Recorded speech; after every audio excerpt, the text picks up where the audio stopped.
Bismillahirrahmanirrahim. Assalamualaikum warahmatullahi wabarakatuh.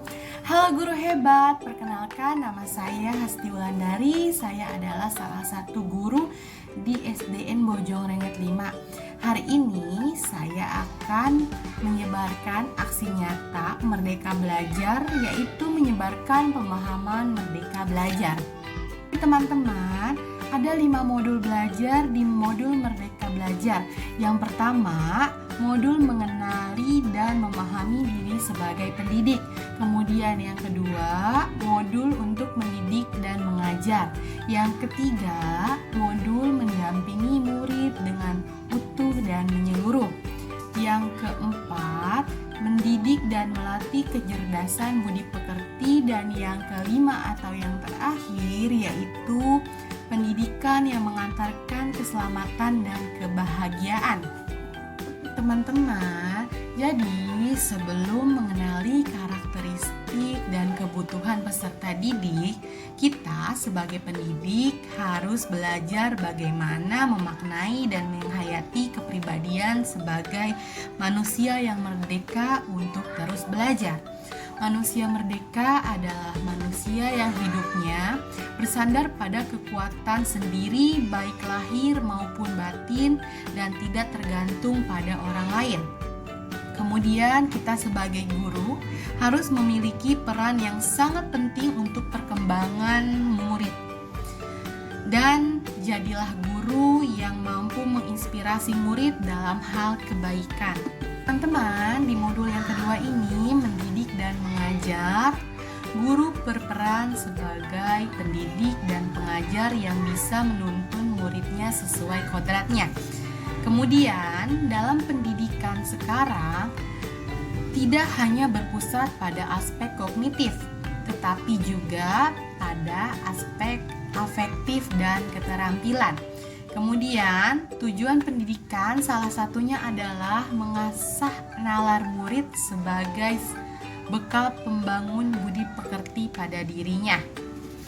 Teman, di modul yang ketiga ini kita akan belajar mendampingi murid dengan utuh dan menyeluruh.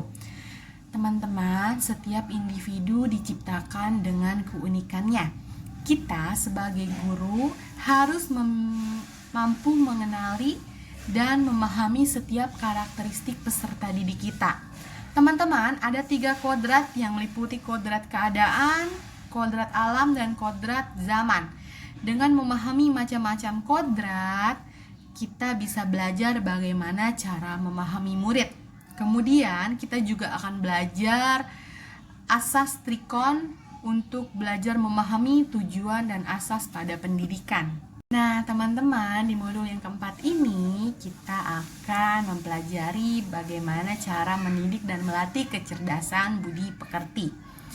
Budi pekerti sangat penting dipelajari oleh murid sebagai bekal bagaimana ia bersikap.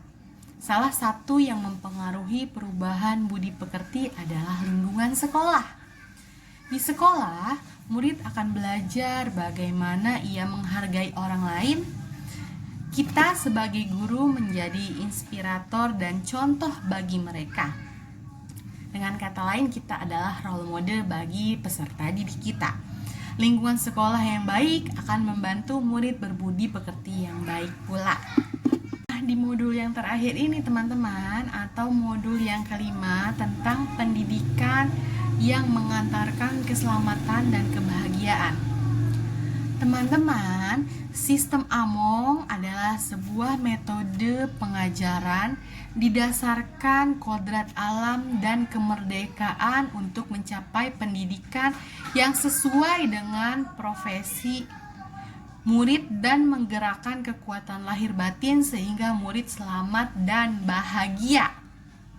Guru yang mendampingi dan membimbing anak tidak hanya meningkatkan kecerdasan, tetapi juga harus meningkatkan budi pekertinya. Dengan adanya kemajuan ini, secara tidak langsung ikut memperbaiki bangsa. Lingkungan sangat mempengaruhi keberhasilan tujuan pendidikan, baik itu lingkungan keluarga, masyarakat, maupun lingkungan sekolah. Berarti tanggung jawab penuh ada di guru tetapi tetap harus ada kolaborasi dari lingkungan yang lain. Teman-teman, bagaimana aksi nyata ini menurut kalian? Mohon bantuannya untuk mengisi kuesioner dan tanggapan tentang aksi nyata ini ya. Terima kasih. Assalamualaikum warahmatullahi wabarakatuh.